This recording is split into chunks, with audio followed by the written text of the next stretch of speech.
quero agora trabalhar, não toda, mas parte da epístola de 1 Pedro.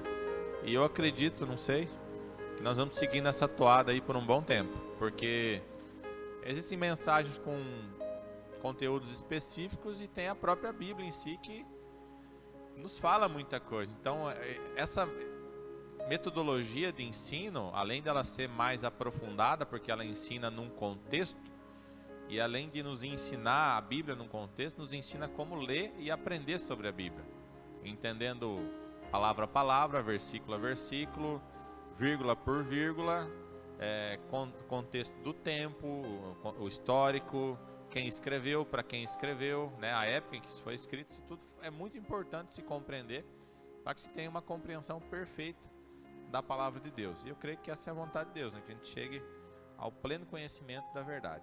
Então vamos lá, 1 Pedro 1. Vamos iniciar do versículo 1. Que diz assim, aqui é uma saudação, mas na própria saudação, Pedro, que foi, claro, obviamente, Pedro quem escreveu essa carta, né? Diz assim, Pedro, apóstolo de Jesus Cristo. Vocês lembram que a gente leu de Judas, que ele não fala que era apóstolo, ele se chamava servo. Já Pedro não, Pedro se intitulava como apóstolo, porque isso era uma forma de, naquela época, as pessoas reconhecerem que realmente quem escreveu a carta foi Pedro. Porque as cartas eram enviadas e não se tinha certeza de quem era escrito, quem tinha escrito. Então ele diz assim, olha, quem escreveu é Pedro, é o apóstolo, aquele que esteve com Jesus. Por isso que ele se intitula assim no início dessa mensagem. E aí ele segue dizendo, aos eleitos de Deus. E ele fala algo interessante aqui na sequência. Ele fala, peregrinos dispersos nas regiões do Ponto, Galácia, Capadócia, província da Ásia e na Bitínia. Então, quando ele fala peregrinos, eleitos, né? A questão da eleição a gente trabalhou em outro culto. Teve um culto que a gente falou só sobre isso. Se você não ouviu ou não estava aqui, tem lá no canal do YouTube, vai lá e assiste, né? Que está lá, eleitos de Deus. Assiste, você vai entender toda essa questão de eleição. Nós não vamos entrar nesse aspecto hoje. Mas quando ele fala peregrinos, eu até queria a ajuda das professoras, porque qual que é o termo que se usa quando você usa... Não, quando você usa uma palavra para falar duas coisas. Ela tem um duplo sentido. Hã? Ambíguo? É? Não, é esse negócio aí. Por que ele fala? Por que quando ele chama peregrinos? Porque esse povo, provavelmente esse povo que recebeu essa carta, era o povo que estava lá em Jerusalém, quando Jesus foi crucificado. É bem provável que esse mesmo povo que recebe essa carta nessas regiões aqui da Ásia, né, é o povo que viu lá o Pentecostes. Então era um povo que estava peregrinando. Mas quando ele fala peregrino, ele também está fazendo uma conotação não só natural, mas também espiritual, porque ele está dizendo assim, olha, vocês não são dessa terra, vocês são povo de Deus, um povo eleito. Vocês vão entender melhor no conteúdo, na sequência, do porquê que ele fala isso. Ao menos até onde nós vamos ler hoje, se tudo correr bem, todo o contexto dessa carta se dá numa época muito difícil. Extremamente difícil. Quem conhece um pouquinho de história vai saber quem é o imperador Nero, que foi o pior de todos os imperadores. Ele acredita-se que ele tinha problemas até mentais, assim, uma pessoa muito perturbada. E aquelas cenas que vocês já devem ter visto em filmes daquelas pessoas entrando no Coliseu e sendo devoradas por leões e sendo atacadas por gladiadores, foi na época de Nero. Principalmente na época de Nero, e essas pessoas eram cristãos. Ele tinha um quê com os cristãos, era uma perseguição extremamente forte, né? Quando Nero é imperador de Roma, então ele pegava os cristãos e jogava lá para os leões matar mesmo. Era uma perseguição, era coisa séria, sabe? Teve aquele episódio, né, que ele mesmo coloca fogo em Roma. E aí ele acusa os cristãos de terem posto fogo em Roma. Isso é um pouquinho histórico, não está na Bíblia, mas só para você entender o contexto. E um dos prazeres de Nero era pegar os cristãos, e aí ele reunia no palácio e fazia com que seus soldados ateassem fogo nos cristãos, e ele ficava assistindo os cristãos serem mortos, pegando fogo, gritando, desesperados, e ele tinha prazer naquilo. Então, assim, toda essa carta se dá num contexto de muita tribulação, de muita provação. Então você vai entender o porquê no decorrer do porquê que ele chama peregrinos, porque ele está dizendo, olha, povo, resumindo aqui, né? Eu sei o que vocês passam. Provavelmente esse povo peregrino que saiu de Jerusalém, que era parte do Império de Roma na época, saiu fugido para poder, tipo como a Cláudia falou, um refugiado de guerra, alguém que tentou ir para um lugar melhor. E aí recebeu essa carta de Pedro, e aí ele faz essa conotação, olha, por mais que vocês passem por dificuldades, por mais que eu sei que vocês vão continuar passando por tribulações e provações, a morada final de vocês é os céus. É para lá que vocês vão. Aí vocês vão entender mais. Mas essa questão de ser peregrinos é algo muito poderoso. É uma palavra, é algo motivacional que Pedro está dizendo e tentando relembrar de quem eles são. Dizendo, ó, por mais que vocês vão passar por tribulação, talvez até morte, a morada final de vocês é os céus. É de lá que vocês são. Por isso que vocês são peregrinos aqui na terra. Não só porque vocês estão dispersos, mas sim porque vocês não são dessa terra, desse mundo. E esse é um pensamento correto do cristão.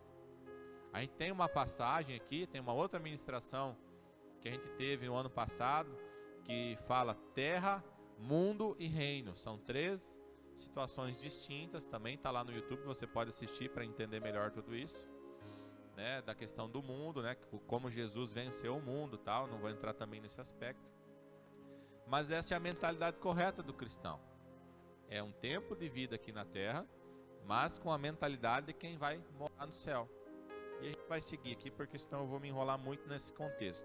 O versículo 2, ele segue dizendo assim: escolhidos em conformidade com a presciência de Deus Pai, pela obra santificadora do Espírito, para a obediência e a aspersão do sangue de Jesus Cristo, graça e paz vos sejam multiplicadas. Esse versículo aqui é o versículo que foi usado como texto base para aquela pregação do eleitos de Deus. Então, se você, eu não vou entrar muito no aspecto aqui, mas só quero fazer uma breve colocação. Se você quiser aprender mais, vai lá, fazendo merchan hoje do YouTube. Mas aqui ele está falando algo importante, ele está falando das 3 pessoas da Trindade, e ele está falando do plano de salvação. Então, assim, escolhidos por quê? E ele deixa claro, vocês são escolhidos pela presciência. Quer dizer o quê? Deus sabe todas as coisas. Deus, ele é ontem, hoje e amanhã. Então ele sabe quem amanhã vai pecar, e pela presciência de Deus ele sabe quem no final vai chegar vitorioso. Então ele já diz assim, ó, eu sei quem são os eleitos, porque eu sei qual é o final da história. A gente nunca consegue pegar Deus de surpresa, ele sabe todas as coisas.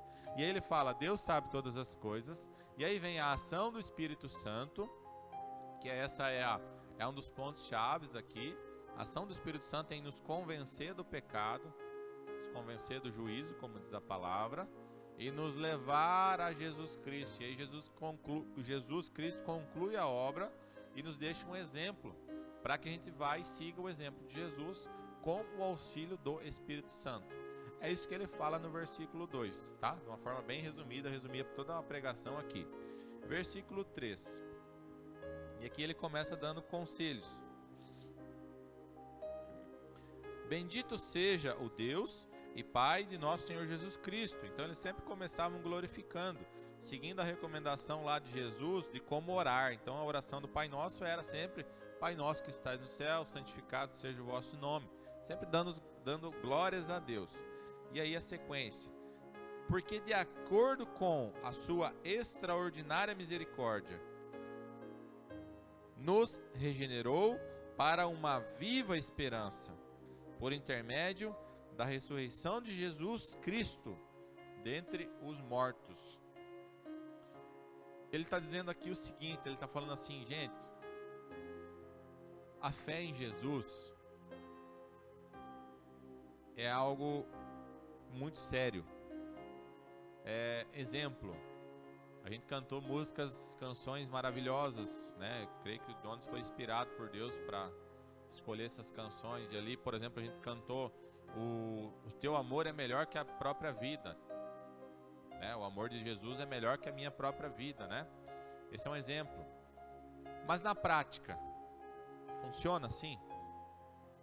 Não sei, talvez sim, talvez não. Não estou julgando ninguém, não quero fazer essa colocação. Mas é só um exemplo que eu estou tentando para trazer praticidade ao que ele está falando aqui. Ele está falando assim, a fé em Deus não é um desejo ilusório, não é um aspecto idealista. A fé em Deus é algo sincero, é algo real. E por que ele está falando isso? Porque o povo aqui estava sendo provado. O povo estava passando por provação. E quem que não passa por provação? Todo mundo passa por provação, né? É o cotidiano nosso. Todo cristão, se não passou, vai passar por provação. Isso é bíblico, é promessa de Deus. É aquela promessa que quando a gente lê, ninguém diz amém no final, né? Mas tá lá, tá na Bíblia. Nesse mundo tereis tribulação, mas tem bom ânimo, porque Jesus venceu o mundo. Mas a gente vai passar. Então ele está falando assim, o que precisa de vocês é uma sincera fé e esperança na promessa de Jesus Cristo. Isso aqui, como o pessoal diz muito hoje, é Bíblia raiz, não é Bíblia Nutella. Pregação raiz, porque está falando, meus irmãos, por mais que vocês passem por tribulação, por provação, esperem o cumprimento da promessa que é a volta de Jesus. Porque hoje não se fala mais que Jesus vai voltar. A gente até aprende que vai reinar com Jesus, mas esquece que ele vai voltar. Para antes da gente reinar no reino celestial, não aqui na terra, no reino celestial também, ele vai ter que levar a sua igreja. Aí hoje me perguntaram, num grupo de WhatsApp aqui, postaram uns negócios lá, e aí um rapaz fez um comentário assim, ele disse, isso é um sinal que Jesus está voltando logo. E aí depois ele colocou assim, será que estamos prontos? E daí um outro colocou embaixo, será? Estamos? Aí eu perguntei também, já estamos? Não sei. Aí uma dessas pessoas perguntou para mim, ó, falou, você tá no grupo, né? Aí eu falei, putz, pergunta difícil, né? Aí eu respondi assim para ele, eu falei, eu creio que sim, mas acho que não. Mas ele entendeu, por quê? O que eu quis dizer? Eu creio pela fé, porque a salvação se dá pela fé. E se você não crê que se dá pela fé, não vai ter outro jeito de você chegar nela. Mas quando eu disse também que acho que não, é porque a gente vai ver aqui na sequência sobre a questão da salvação, como a salvação se dá em etapas. E aí no que é tocante à santidade, que é a segunda etapa da salvação, que a gente vai entender melhor depois, eu acho que eu não estou pronto. Você entendeu o que eu estou dizendo? É assim. É estranho, mas eu acho que funciona assim. Eu acho que é perigoso você achar que está pronto. Porque daí talvez, né, possa ser um lugar de soberba e Deus resiste ao soberbo. Então eu creio que sim, mas acho que não. E vamos ver no final quem que vai e quem que fica. Um outro aspecto, quando ele fala ressurreição, isso aqui é importante. A ressurreição de Jesus Cristo dentre os mortos, é que ele está falando daquilo que a Cláudia falou aqui no começo, na abertura do culto. Ele está falando assim, Jesus morreu, beleza, morreu, foi crucificado, mas ele ressuscitou e vivo está. Pedro ele faz uma colocação, como ele viveu com Jesus, e esse povo que aqui estava recebendo essa carta não conviveu com Jesus. Bem provável que eles viveram o Pentecostes em diante. É um estudo que é feito nesse sentido. E aí ele está dizendo assim, Jesus é vivo, ele é real, ele é uma pessoa. Vocês podem ter intimidade com ele. Então ele não é aquele Deus que você viu falar que existe um Deus que está no céu, distante, longe, bravo, no meio de uma nuvem de trovões. É um Deus que está disponível a nós. Essa é uma das figuras de Jesus. Esse é todo o projeto de salvação parte do plano de redenção, que era, além de nos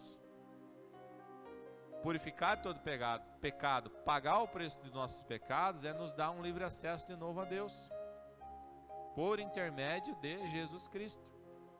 De volta lá para Timóteo, não vou citar aqui o texto, mas tem um texto que fala em Timóteo, que Jesus é o intermediador, é o único intermediador entre nós e Deus. É só Jesus, não tem outro jeito. Então aí você volta a entender por que eu falei que creio que sim, mas acho que não. Porque eu creio que Jesus morreu por mim, eu sei disso, tenho convicção disso. E eu só posso ter acesso a Deus por isso, por Jesus Cristo. Por mais perfeito ou imperfeito que eu seja, é o único jeito de eu chegar lá, tá? Vamos para o versículo 4. Aqui ele fala assim: para uma aliança que jamais se extinguirá, nem tampouco será desonrada ou perderá seu valor, herança preservada nos céus para vós. Esse texto aqui é algo que me inspira e ao mesmo tempo me preocupa, porque pode ser mal usado. Me inspira porque ele está falando de como Deus trata uma aliança. Esse é quando a gente vai estudar aliança, é uma coisa que eu aprendi ano passado, ao longo do ano. Quando você vai estudar conceito de aliança, você não pode olhar para isso do modo humano. Você tem que tentar, né? É uma tentativa, porque a gente não vai nunca chegar nesse padrão, mas a gente tem que tentar olhar para a aliança como Deus vê a aliança, não como eu vejo, porque aí você vai conseguir compreender. E o conceito de Deus aliança, para Deus, é que é uma aliança, que ele está falando da morte de Jesus Cristo, ele está falando do acesso a Deus através de Jesus Cristo, que jamais se extinguirá. Então ele está dizendo assim, até o final dos tempos, até a volta de Jesus, a salvação se dará apenas por Jesus Cristo e não terá outro meio. E isso não vai mudar. É o único jeito. É só assim. Tá bom? É o único jeito de ter uma aliança. E aí ele segue dizendo: tampouco será desonrada ou perderá o seu valor. Herança preservada onde? Nos céus para vós. E para que você compreenda melhor, eu vou usar um segundo texto. Eu quero usar 2 Timóteo. O Rangel coloca para mim ali no telão. 2 Timóteo, capítulo 2, o versículo 1 ao 13. Por que eu vou fazer questão de incluir um outro texto para explicar esse texto? Primeiro porque quem explica a Bíblia é a Bíblia. Essa é sempre uma regra para a compreensão bíblica. Não é o que eu acho sobre a aliança, é o que a Bíblia fala. Porque quando ele fala que tampouco será desonrado ou perderá seu valor, o que eu posso compreender de uma forma errada? Eu posso compreender assim: então quer dizer que se eu fazer uma aliança com Jesus, essa aliança, independente do que eu faça, ela será preservada. E eu vou te explicar como é que isso funciona. Porque a aliança, ela é feita de duas pessoas: a pessoa de Deus, Jesus Cristo, e nós. No que é tocante a Deus, ele sempre vai permanecer fiel à aliança. Sempre. E Deus é imutável. O que ele fez está feito e não vai ser alterado. O que eu falei aqui antes, que Jesus já deu toda a prova que precisava ter dado. Isso vai ser até a sua volta. Agora, no que é tocante à minha aliança, aí entra esse texto aqui. Então nós vamos ler e nós vamos tentar compreender melhor. Ele diz assim: portanto, você, meu filho, fortifique-se na graça que há em Jesus Cristo. Então, graça, salvação só se encontra em Jesus. E as coisas que me ouviu dizer na presença de muitas testemunhas, confie a homens fiéis, que sejam também capazes de ensinar a outros. Suporte comigo os sofrimentos, como bom soldado de Cristo. Nenhum soldado se deixe envolver pelos negócios da vida civil, já que deseja agradar aquele que o alistou. Semelhantemente, nenhum atleta é coroado como vencedor, se não competir de acordo com as regras. O lavrador que trabalha arduamente deve ser o primeiro a participar dos frutos da colheita. Reflita no que estou dizendo. pois o Senhor lhe dará entendimento em tudo. Lembre-se de Jesus Cristo ressuscitado dos mortos, descendente de Davi, conforme o meu evangelho, pelo qual sofro a ponto de estar preso como criminoso, contudo a palavra de Deus não está presa. Por isso tudo suporto por causa dos eleitos, para que também eles alcancem a salvação, que está em Cristo Jesus, com glória eterna. E aqui, deixa aí que eu vou ler. Esta palavra é digna de confiança. Se morremos com ele também viveremos. O que ele está dizendo aqui? Ele está dizendo, gente, eu vou explicar melhor depois no versículo 6, se eu não me engano. Salvação se inicia pela graça, mas se conclui no final da carreira. Então ele está dizendo assim, se morrermos com Jesus, com ele, também viveremos. Então não é aceitei hoje e está tudo resolvido para o resto da minha vida. Tem um percurso a ser concluído, tem uma maratona, uma carreira, conforme Paulo instrui na Bíblia. Ele fala, completei a carreira, guardei a fé, combati o bom combate. Paulo ali, ele entendeu que estava salvo. E se Paulo no final da carreira foi compreender que estava salvo, eu ainda acho que não estou. Você está entendendo o que eu estou falando? Eu conheço muitos homens, muitos, e mulheres também, que são muito melhores que eu, em santidade, em caráter, e que acham que não estão prontos, então eu que não vou achar. Agora os dois versículos que concluem tudo que eu estou dizendo, o 12 e o 13, que falam assim, se perseverarmos com ele, também reinaremos. Quer dizer que se não perseverar, não vai reinar, só vai quem perseverar. Então ele está fazendo um porém aqui. E aí ele segue dizendo, se o negamos, tu tem a versão da King James aí? Deixa eu achar aqui, porque é diferente.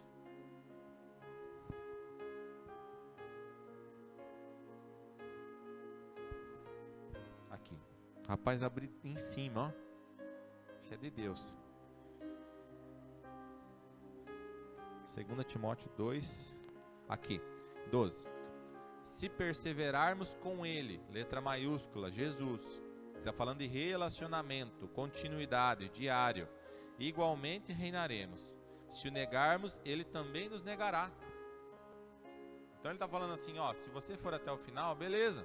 Se você no meio do caminho me negar, eu vou te negar também. Entendeu? A coisa não é oba-oba, não é festa, não está resolvido. E ele segue dizendo no 13, mas se somos infiéis, ele, Jesus, Deus, entretanto permanece fiel, pois não pode negar-se a si mesmo. E aí eu concluo dizendo aquilo que eu falei. No que é tocante a Deus, a aliança permanece sempre. Ele não quebra a aliança. No que é tocante a nós, nós podemos quebrar e sairmos da aliança. Por que eu estou falando isso? Porque a graça, a salvação se dá pela graça. Beleza, perfeito. Não tem outro jeito. Mas depois que eu entro nela, tem uma condição para que eu permaneça, que é fidelidade.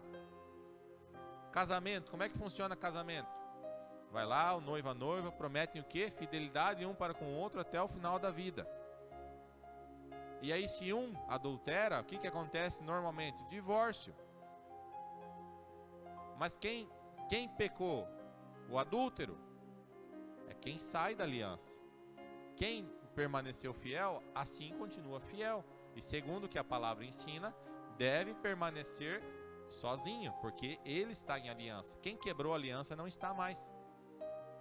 Esse é o conceito de Deus. Não sei se vocês estão conseguindo compreender, não sei se ficou confuso talvez, mas é assim que funciona. O que Jesus fala num outro momento lá para pessoas que estavam pregando o evangelho, fazendo milagres, curas, expulsando os demônios? Eu não vos conheço. Você está entendendo? Jesus está dizendo assim, vocês estão fazendo usando meu nome, e meu nome funciona, mesmo sem ter relacionamento comigo. Mas vai chegar um momento, no final de todas as coisas, que eu vou negar vocês, Porque vocês estão me negando. Por talvez, não sei, talvez falta de santidade, falta de caráter. Isso é muito comum hoje. É por isso que às vezes a gente vê pessoas que impõem a mão, oram e curam, e a gente sabe que a vida dela está um bagaço, está uma desgraça, e funciona. E às vezes a gente que tenta, né, se esforça, ora e não acontece. É porque a gente não tem a mesma fé que ele tem. Porque o dom é gratuito. É dom gratuito de Deus. Não depende da minha condição. Depende do que Deus fez. E no que é tocante a Deus, permanece. Compreenderam? Ficou claro? Não sei, Cláudio. Ficou? É um pouco complexo, mas eu estou tentando explicar isso que é importante. Vamos lá, vamos dar sequência. Versículo 5. Que benção.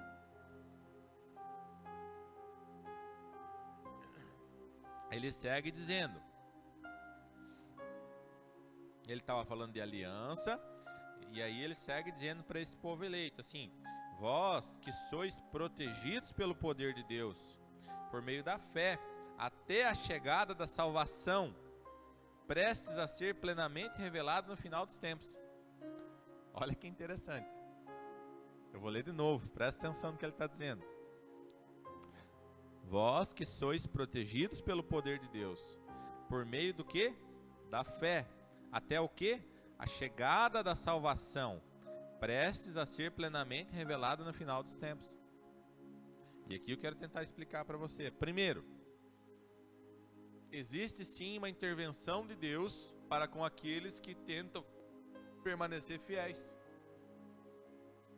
Através de quem? Do Espírito Santo. Por meio do que? Da fé. Vocês estão entendendo? Então assim, eu creio que no final de tudo eu vou estar com Jesus no céu. Eu tenho que crer nisso. Porque isso se dá pela fé. E aí quando eu creio nisso, existe uma intervenção de Deus sim. Porque isso é uma coisa que a gente precisa compreender. Às vezes quando a gente fala muito de santidade, eu às vezes faço isso, eu acho que erro em fazer isso. A gente fala santidade, santidade, santidade como um esforço próprio. Como se Deus não tivesse nada a ver com isso. E Deus tem a ver com isso. Por quê? Porque a gente consegue se manter santo. E santo no conceito bíblico é separado para Deus. Não é perfeito, mas é separado. É alguém que tem a intenção de viver uma vida para Deus, do modo que Deus quer. Esse que tem a intenção e a fé, Deus o auxilia e o capacita através do Espírito Santo. Então, mesmo para que eu permaneça na salvação, para que eu permaneça buscando a santidade, depende, não sei, numa balança aí, não quero entrar nesse aspecto, mas Deus vai te ajudar nesse processo. Por quê? Porque às vezes ser santo nos é pesado. É como se Deus estivesse esperando uma oportunidade para a gente errar e Ele vir enfiar o dedo na nossa cara e dizer: você pecou, você errou. Não é isso. Não é assim que funciona. Até porque, como a Cláudia disse outra vez, o nosso pecado não pega Deus de surpresa, Ele já sabe. Mas o que existe da parte de Deus, de um Deus Pai, de um Deus amigo, de um Deus de amor, que quer sim nos ver perfeitos, separados, é o auxílio, é o poder de Deus. Poder de Deus que nos aperfeiçoa onde? Na nossa fraqueza. Então o poder de Deus, o auxílio do Espírito Santo, ele é maior não no que eu sou bom, mas é no que eu sou ruim. Então Deus trabalha para que a gente se mantenha santo. Existe a minha parte? Sim, com certeza existe. Mas tem a parte de Deus, a gente é inegável. E essa se dá principalmente, meus irmãos, por meio da fé. E fé, a gente precisa resgatar o conceito real de fé. Porque fé não é o que eu acredito que eu posso conquistar. Porque a fé que é ensinada muitas vezes hoje se você crer, Deus vai te dar, Deus vai fazer, você vai ser feliz. Esse não é o conceito perfeito de fé, por mais que isso possa acontecer. O conceito perfeito de fé é uma fé que me ajuda a suportar o que eu vou viver, porque o contexto desse texto é exatamente isso. É um povo que estava sendo morto, perseguido, fugindo, mas que não negou a Jesus. Então ele fala, segundo essa fé genuína que vocês têm, segundo o que vocês estão dispostos a suportar por amor de mim, para que no final de todas as coisas, ele fala aqui, pelo poder de Deus por meio da fé, até a chegada da salvação. E eu não sei,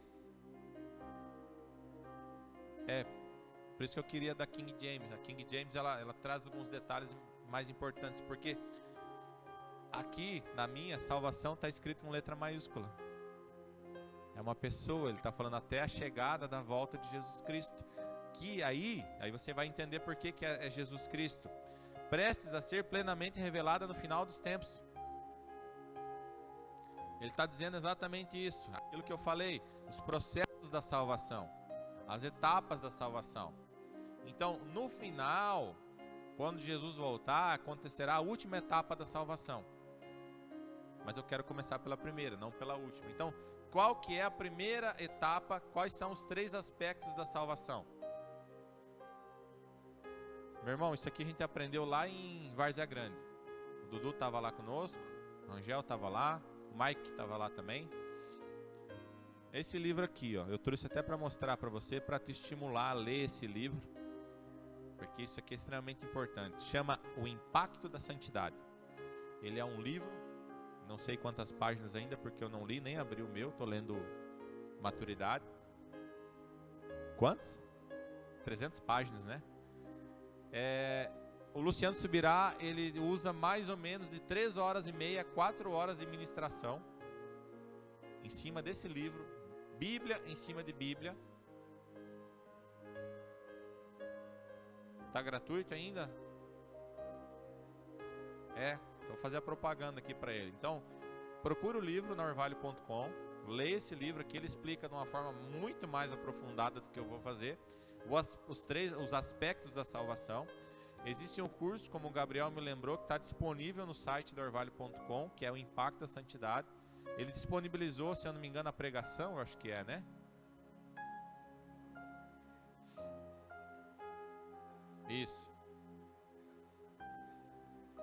Isso. É a pregação, né? Só que é de uma forma diluída. Então você vai assistir de 20 em 20 minutos toda a pregação explicando essa questão de santidade, porque ele bate exatamente em cima disso, que a salvação se dá pela graça, sim, mas existe uma sequência e uma conclusão, não é apenas imediato, e essa salvação, ela não, ou melhor dizendo, ela depende de muita coisa que eu fazer no meio do caminho. Então, qual que é o primeiro aspecto da salvação? Justificação. Justificação é quando nós aceitamos a graça salvadora do sacrifício vicário de Cristo na cruz. Você entendeu o que eu falei aqui ou não? Vou falar, falei rápido, né? O que Jesus fez na cruz por nós? Morreu em nosso lugar. Derramou o sangue perfeito em troca do nosso sangue que não apagaria o preço do nosso pecado. E através disso, ele rasga o véu do templo e nos dá livre acesso a Deus. Nos dá direito à salvação. Então, quando eu creio nesse sacrifício, quando eu acredito verdadeiramente que Jesus era Deus, veio como homem, morreu numa cruz, derramou seu sangue, foi para o inferno, pisou a cabeça do diabo, tomou a chave do inferno, ressuscitou no terceiro dia, está sentado à destra de Deus Pai Todo-Poderoso, eu creio na obra de Jesus Cristo. E eu crendo nisso, eu sou justificado, não pelo que eu faço, mas pelo sangue e pela justiça de Cristo. Esse é o primeiro aspecto da salvação, que é a justificação. Isso aqui a maioria sabe. A maioria sabe. Talvez o que a gente não saiba é o que se dá na sequência. Que isso é pouco falado, ou quase nunca falado. Até falando de pregação, a primeira pregação que eu ouvi sobre isso, em 10 anos de relacionamento com Deus e buscando aprender a Bíblia, foi do Luciano Subirá, agora no final do ano passado, que eu vi a primeira vez um pastor falando desse aspecto da salvação, porque até então nunca tinha ouvido falar. Tinha uma noção por leitura, mas nunca tinha ouvido ninguém falar. O segundo aspecto, e esse é o ponto-chave de todas as coisas, é a santificação. Esse é o ponto-chave. Porque o que é a palavra, no que é tocante a Deus, da aliança, no que é tocante ao que Jesus fez, isso já vai estar pronto. E como a gente leu aqui, isso está disponível eternamente até a volta de Jesus. Isso não vai mudar. Então, tá fácil. E tá tão fácil que muitos não entendem. Porque é muito fácil entrar. É só crer. É só fazer uma confissão pública. Agora, o segundo aspecto é a salvação. E aí é o processo de nos tornarmos mais semelhante ao nosso Senhor, que é Jesus Cristo. Volta aqui para o versículo 2, o que a gente falou? A eleição de Deus pela presciência, a ação do Espírito Santo e Jesus que nos ensina e nos deixa o exemplo de como vivermos. As coisas começam a fazer mais sentido para mim. E aí a gente vai lendo a Bíblia, principalmente esse final do Novo Testamento, e vai vendo que existe um processo, que a salvação é sim importante, que a santificação é sim muito importante, e que eu preciso entrar e viver esse aperfeiçoamento em Cristo Jesus.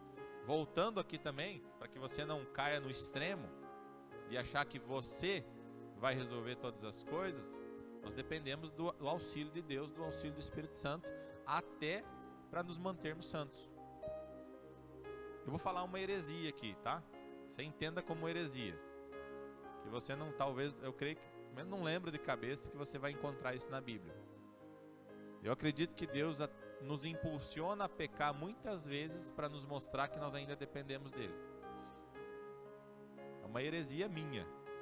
Já estou falando que é uma heresia para você depois não vir dizer, Fernando, eu já estou falando que é heresia mesmo. Mas é uma coisa que eu acho. Só acho. Tá? Fica por aí. Terceiro aspecto da salvação é a glorificação. O que é a glorificação? É o encontro definitivo e eterno com o nosso Salvador e Senhor Jesus Cristo. Então, assim, essa glorificação, ela se dá de duas maneiras. Primeiro, se eu estiver vivo na volta de Jesus e eu for arrebatado. O arrebatamento vai se dar também do seu corpo, tá? Não vai ser só seu espírito. Vai ser o seu corpo que vai ser transladado da terra para o céu. E aí lá no céu você vai ter um corpo glorificado. Compreenda isso. Pedro estava usando todo esse ensino que eu estou tentando trazer de uma forma muito resumida, mas o contexto é todo esse. Ele está dizendo assim: a salvação não é só para o espírito de vocês. A salvação é no conteúdo total. E ela se dá em três aspectos. O segundo modo da glorificação é se nós morrermos antes de Jesus Cristo, mas morrermos em Jesus Cristo, o nosso corpo vai ser ressuscitado, nós teremos no céu um corpo glorificado. Imagina lá no céu, os careca vai ter cabelo, os gordinhos vai estar com um tanquinho perfeito, né? É o corpo glorificado, vai ser tudo resolvido lá no céu, entendeu? Não vai ter mais dor nas costas, não vai ter mais unha encravada. Vai estar tudo perfeito. Nós vamos estar nos céus. O que a Bíblia fala é que nós seremos a estatura do varão perfeito. Nós teremos, eu acredito, né, assim que a Bíblia fala lá em Apocalipse, nós teremos a idade de 33 anos, que é a idade que eu tenho hoje, é por isso que eu estou perfeito assim, né? Não, brincadeira. Mas é uma idade que a Bíblia entende como uma idade de plena maturidade, quando a gente alcança o ápice físico e mental da nossa vida. Então a tendência é que daqui para frente eu fisicamente piore e mentalmente talvez piore. Aqui seria o ápice. É a idade que Jesus foi crucificado. Ele foi crucificado aos 33 anos, assim a Bíblia, não perfeitamente, mas seria mais ou menos essa idade. É a estatura do varão perfeito, num corpo perfeito. Então a salvação se dá em três aspectos: a justificação, a santificação e o final, que é a glorificação. Então, voltando para o texto, eu vou ler, você vai entender melhor. Vós que sois protegidos pelo poder de Deus, por meio da fé, até a chegada, eu vou falar diferente aqui, até a chegada de Jesus, prestes a ser plenamente revelada no final dos tempos. Ficou mais claro agora? Vamos lá então. para o versículo 6. Versículo... eu já falei isso. Coloca 1 Timóteo 2,4. Que eu falei aqui do auxílio de Deus, do compromisso que Deus tem em nos auxiliar, em nos mantermos em santidade e comunhão com Deus. Então não é tipo assim, Jesus morreu na cruz, foi para o céu, e agora o povo que se vire lá embaixo para me alcançar. Não, Deus está preocupado conosco, Ele tem um compromisso conosco. 1 Timóteo 2,4 fala, relembrando isso, a gente já leu, mas fala assim, que o desejo de Deus é que todos os homens sejam salvos e cheguem ao conhecimento da verdade. E Ele trabalha para isso, Ele trabalha para que isso aconteça. E esse auxílio vem através do Espírito Santo. Versículos 6 e 7. Portanto, nesta verdade exultais, mesmo considerando que agora e por algum tempo ainda tenhais de ser afligidos por toda espécie de provação.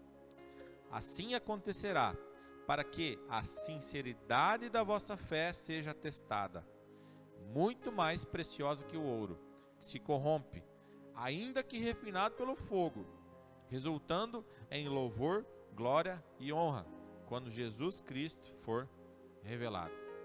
Primeiro ele começa dizendo, em tudo isso que eu falei daqui para trás, nisso tem uma alegria. Salmo 1:1, coloca aí. Salmo 1,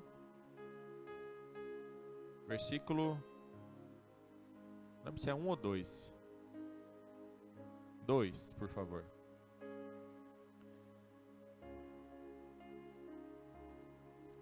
Tem uma outra versão que ali no lugar de satisfação ele fala alegria. Ele está dizendo assim, prazer, pode ser prazer. Antes, tenham o seu prazer na lei do Senhor, e na sua lei medita de dia e de noite. Então a alegria de um cristão deveria ser a maior alegria de um cristão, e essa é uma luta nossa, porque isso não é fácil. Deveria ser no cumprimento da palavra. E um dos cumprimentos da palavra é a volta de Jesus Cristo. Um dos cumprimentos da palavra é que nós passaremos por tribulação, por provação. É o que ele está falando ali. Ele está dizendo assim, nisso se alegrem, mesmo com toda espécie de provação. Se alegrem pelo cumprimento da palavra em vossas vidas. O que a gente escuta hoje, não tentando ser melhor que ninguém, nem achar que prega melhor que ninguém, mas o que a gente escuta talvez nos púlpitos das igrejas é tipo assim, meu irmão, você tem que ser feliz, Deus morreu para você ser feliz. Existe uma vida plena? Com certeza existe uma vida plena em Jesus Cristo. Eu creio nisso e eu vivo muito disso na minha vida.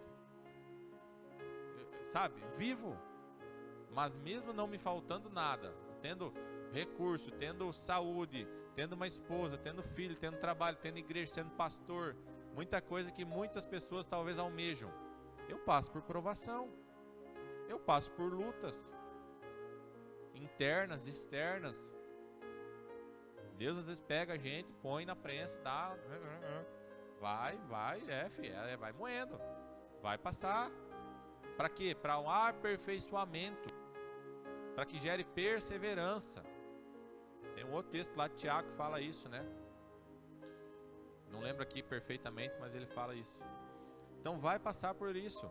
Agora a questão é compreender algo importante, porque o que Deus está falando, o que Pedro está falando aqui, ele está falando assim, se alegrem quando passarem por provação. E aqui eu quero abrir um parênteses. Tem uma outra pregação sobre isso. O nome da pregação é Provação, Tentação e Consequência. Faz tempo que eu ministrei isso aqui. São coisas distintas. Isso é muito mal compreendido pelo povo de Deus, talvez por mim também. Porque às vezes o que eu estou vivendo é uma provação. E a provação vem de quem? De Deus. É Deus quem nos prova. Eu estou vivendo uma provação. E aí eu estou fazendo campanha de oração para acabar a provação na minha vida.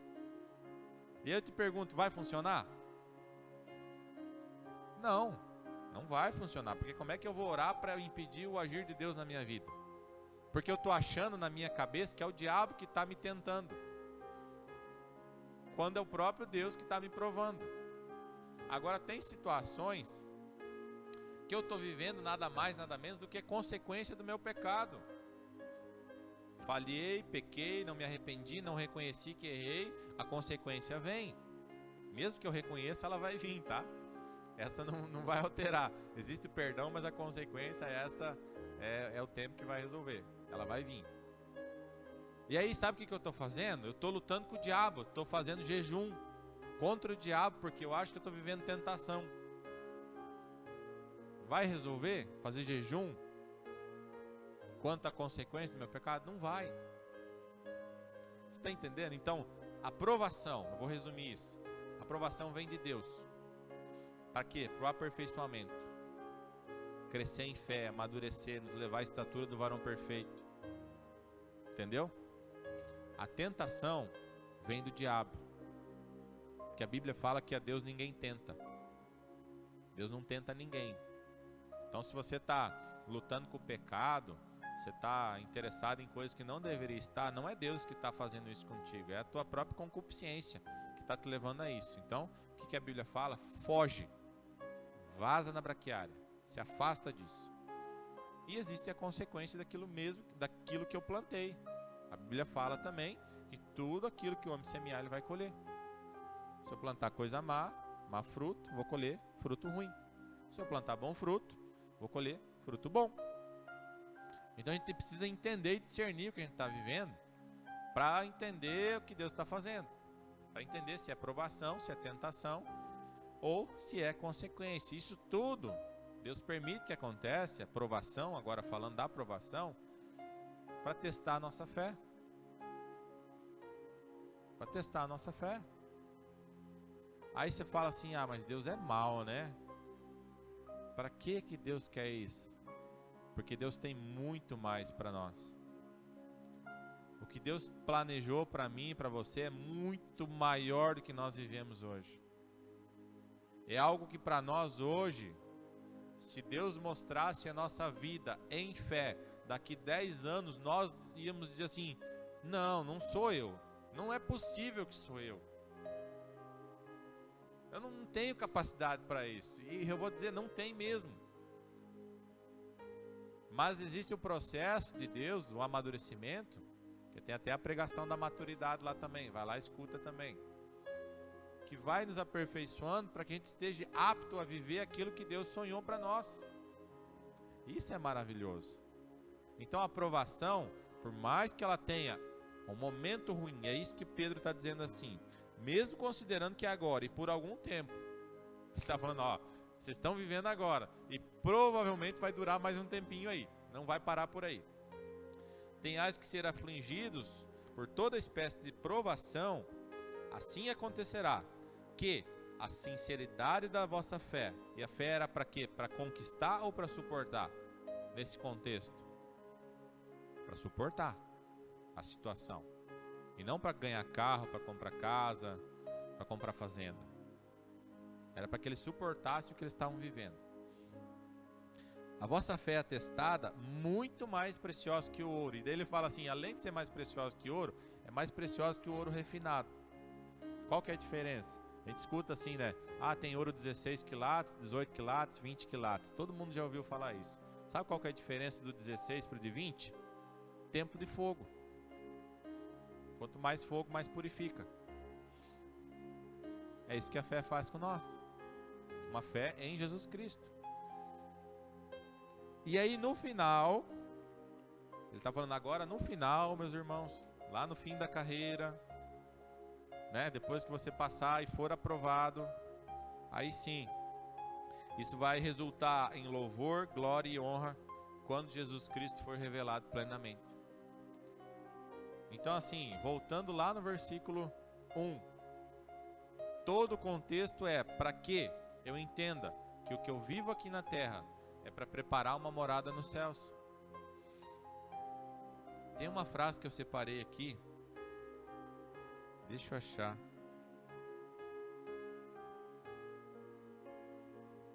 Ah, tá aqui, ó. Essa frase me impactou. É o seguinte: sofrimento é sempre passageiro, mas a glória é eterna. Isso me estimula, porque sofrimento nós vamos passar. Nós vamos passar. Dificuldades nós vamos passar. Cada um a sua luta. Mas perseverando nessa dificuldade, o que nos é eterno é a glória. É aquela historinha que talvez vocês já ouviram, que dizia assim, do pastor que chegou no céu. E aí ele chegou lá no céu, né? Ele entrou no céu, rua de ouro e tal. E a gente sabe que tem o primeiro céu, o segundo céu, o terceiro céu, né? Até o terceiro a gente sabe que tem. Pode ser que tenha mais. Então, o céu não é um regime comunista socialista. Ele é um regime, digamos, democrático. Por quê? Porque lá a palavra de Deus fala que Deus prepara muitas moradas. E essas moradas não serão iguais. E aí o pastor que viveu a vida inteira pregando, né? Levando o evangelho, né? Toda aquela coisa lá. Chega no céu e aí ele vê uma mansão. Ele fala, não, aqui vai ser minha morada eterna. E aí Deus conduz ele para um casebre. E chega talvez um outro irmãozinho que nunca foi pregador, mas viveu uma vida reta, santa, justa diante de Deus, passou por muita provação e permaneceu fiel até o final. Esse vai morar na mansão. Então tudo que a gente vive, tudo que a gente passa aqui na terra é uma preparação para a eternidade.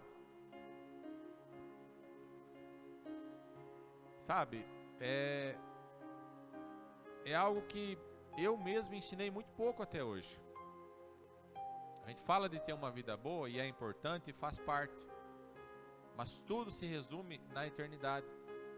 No que nós vamos viver a eternidade com Jesus. Se vamos viver. Espero que sim. Isso nos traz um outro senso de vida. Nos traz uma forma de olhar e enxergar as coisas de uma forma totalmente diferente. Porque se eu começar a pensar assim, eu vou aprender a sofrer mais injustiça, eu vou aprender a abrir mão mais de muita coisa, eu vou aprender a perdoar aqueles que não merecem perdão, para que eu construa no céu uma morada eterna de glória com Jesus Cristo. Isso é maravilhoso. Isso é Bíblia. Deixa eu ver a hora. Eu quero terminar hoje ainda. Dá tempo, vamos lá. Eu vou adiantar aqui. Versículo 8. Pois mesmo sem tê-lo visto, vós o amais. Por isso que eu falei aqui antes que provavelmente essas pessoas viveram Pentecostes, mas não viram Jesus. Então, mesmo sem tendo visto, vós o amais. E ainda que não estejais podendo contemplar o seu corpo nesse momento, credes em sua pessoa e exultais com indescritível e glorioso júbilo. Só quero que coloca João 20, 29. Pedro ele está fazendo essa citação, falando, eu sei que vocês não viram, mas isso me impressiona a fé que vocês têm vivido, a intimidade que vocês têm vivido com Jesus, mesmo não tendo convivido com Ele. E é algo que Jesus falou que ia acontecer. Aqui no versículo, João 20, 29. Então Jesus lhe disse, porque me viu, ele está falando aqui a Tomé, isso, obrigado. Ele está falando a Tomé, porque me viu, você creu? A gente sabe a historinha de Tomé, né? E aí Jesus completa dizendo, felizes os que não viram e creram. Felizes os que não viram e creram. Somos nós. Versículo 9. Ele está falando aqui de relacionamento, como eu disse, no versículo 8. Versículo 9. Porquanto estáis realizando o alvo da vossa fé, a salvação de todo o vosso ser. E aqui de novo salvação com letra maiúscula. Volto a dizer, aqui Pedro usa um termo, né, que quer dizer completo, todo o ser. Às vezes, essa palavra muitas vezes foi usada assim, tipo, salvação das vossas almas. Mas o correto, o original, é Pedro dizendo assim, a salvação de todo o vosso corpo, incluindo o corpo físico. Mas só para você entender e acreditar nisso, porque a Bíblia que fala, não sou eu que estou dizendo, põe Filipenses 3, 20 e 21, por favor. Que é essa questão da glorificação do corpo que eu falei para vocês. O 20, para começar. Isso. A nossa cidadania, porém, está nos céus, de onde esperamos ansiosamente um Salvador, o Senhor Jesus Cristo. Pelo poder que o capacita a colocar todas as coisas debaixo do seu domínio, Ele transformará os nossos corpos humilhados, para serem semelhantes ao seu corpo glorioso. Então, se você às vezes dizer, não, eu não acredito que o corpo vai ser glorificado. Está aqui a Bíblia falando sobre isso para você entender. Versículo 10 e 11.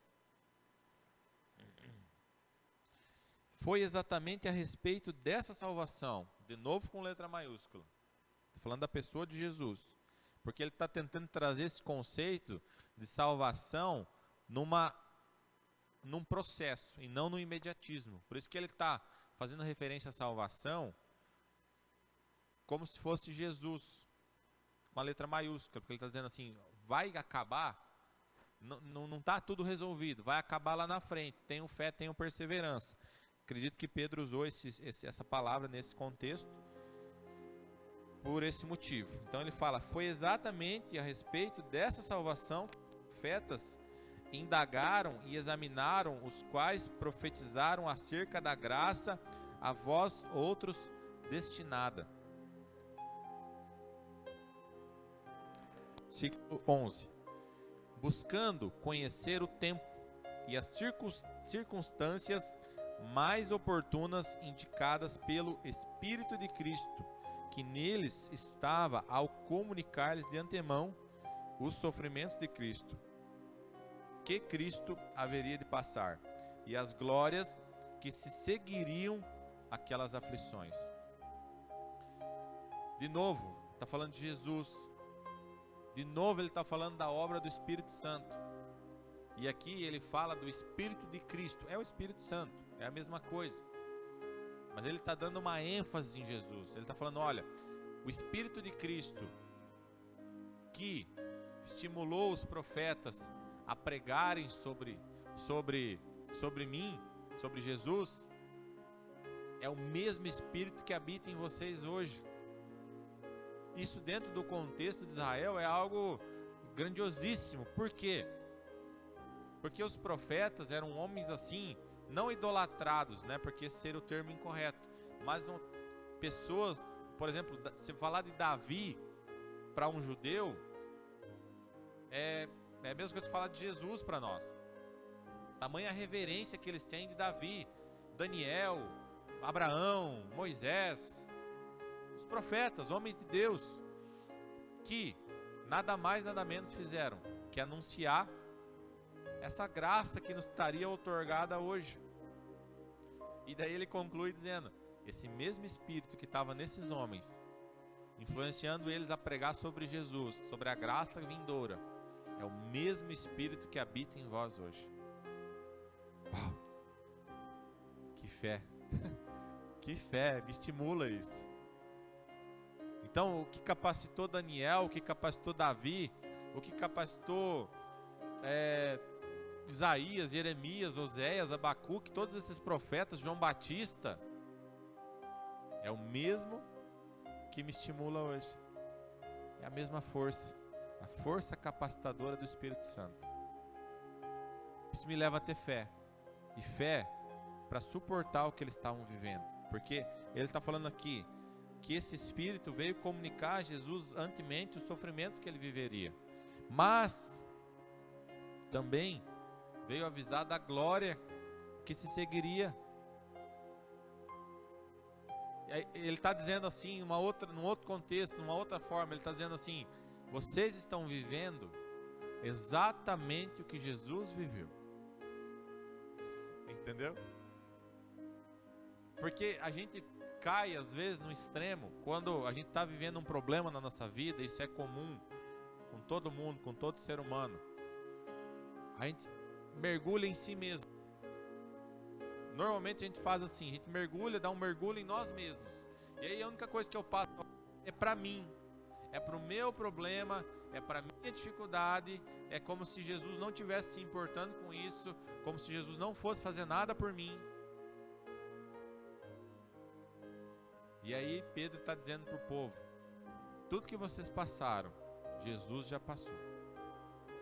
Não existe nada, meus irmãos, nessa vida que você passe, que eu passe, que a gente venha a passar, que Jesus não tenha passado. E melhor, que ele não tenha vencido. Isso o capacitou a ser Jesus. Isso o capacitou a ser, não a ser, mas porque ele já era o Filho de Deus, mas a ser aquele que morreria numa cruz e me daria direito à salvação. Isso é algo que me deixa muito feliz. Jesus, ele é o nosso modelo. E aí eu quero retomar aquela frase: todo sofrimento é passageiro, mas a glória é eterna. Isso aconteceu com Jesus. Foram 33 anos aqui na terra. E aqui a Bíblia fala que ele passou por todo tipo de tentação, de provação. Jesus passou. Mas que o que espera Jesus e o que acontece até hoje é uma glória eterna. E esse mesmo processo se dá conosco, de provações. Creio que nós vamos viver mais que Jesus aqui na terra, né? Vamos imaginar aí 70, 80, 90, 100 anos, cada um seu tempo. Mas que ainda é muito breve perto de toda a eternidade. É muito pouco perante a glória vindoura que me é esperada nos céus, por suportar situações pela fé em Jesus Cristo. Já para ir concluindo aqui, talvez vocês estejam cansados, mas é o último versículo. O versículo 12 diz assim: a eles foi predito que estavam ministrando não para si próprios, está falando dos profetas, mas sim para vós, quando profetizaram as verdades que agora vos foram anunciadas por intermédio daqueles que vos pregaram o Evangelho mediante o Espírito Santo, enviado dos céus, assuntos esses que até os anjos anseiam acompanhar minuciosamente. Então, o que ele está dizendo aqui? Pedro está tentando fazer uma inclusão. Por quê? Porque até então a Bíblia em si, o Novo Testamento, não estava escrito. Tá? Então você precisa entender o contexto da época para entender o texto. Ele está pregando aqui, provavelmente, para que quando ele chama de peregrinos, eram judeus que estavam dispersos, né? Ele fala isso no versículo 1. Qual que é a fé do judeu? É a fé no Antigo Testamento. Essa é a fé do judeu. Ele crê no Antigo Testamento. O judeu. Aí tem o judeu cristão, que é aquele que segue até as tradições judaicas, mas crê em Jesus Cristo. Então aqui ele está pregando para judeus cristãos. E com certeza, eu imagino aqui que no meio desse povo, de todas essas pessoas, existiam judeus que ainda não tinham crido em Jesus Cristo. Então ele está fazendo assim, ele está fazendo uma inclusão, ele está dizendo assim: olha, todos esses profetas que são do Antigo Testamento, que vocês creem, que vocês ouviram e ouvem até hoje, eles anunciavam a Jesus Cristo. Anunciavam o Messias que vocês esperavam é Jesus. A graça salvadora que vocês esperavam está sendo anunciada agora no Novo Testamento. Então ele está fazendo uma inclusão. Ele está dizendo assim: o novo e o velho, um completa o outro. Ele não está excluindo nenhum do outro, não está fazendo a separação, mas está fazendo uma inclusão. Seria mais ou menos assim como uma ousadia de Pedro em dizer assim: olha, esses profetas que pregaram para vocês que o Messias viria no Antigo Testamento, quem está dando sequência nisso tudo somos nós, os apóstolos. Porque, como eu falei, existe a reverência do judeu ao profeta, como no mesmo contexto que nós temos pelos apóstolos. E ele está dizendo assim: quem vai dar sequência nisso tudo somos nós, os apóstolos de Jesus Cristo. O que os profetas anunciaram, nós estamos vivendo hoje. E por isso que eu quero que vocês creiam em Jesus. o que ele está falando aqui que também é muito precioso. Gente, é a mesma mensagem. Parem com esse negócio, Pedro estava falando assim. Parem com esse negócio de, o velho era assim, é a mesma mensagem, guiada pelo mesmo Espírito. É exatamente o que Pedro fala. O Espírito que guiou os profetas, que estava nos profetas, é o mesmo Espírito que habita em vós. Deus se contradiz? Deus muda? Não. É a mesma mensagem, num contexto diferente, numa época diferente, numa realidade diferente, mas o conteúdo é sempre o mesmo. O final aponta sempre para Jesus Cristo. Se você ler de Gênesis a Malaquias, se você ler com uma compreensão profética, eu acredito que o Antigo Testamento fala mais de Jesus do que o Novo. Não tenho numericamente isso aqui, tá? Mas eu acho. Tamanhas tantas profecias que foram anunciadas no Antigo Testamento. Tudo fala, tudo aponta para Jesus.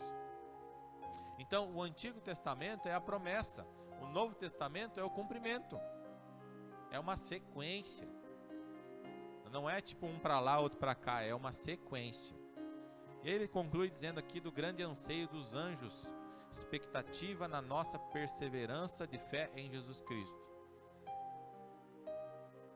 Ele está dizendo assim, que os anjos nos assistem.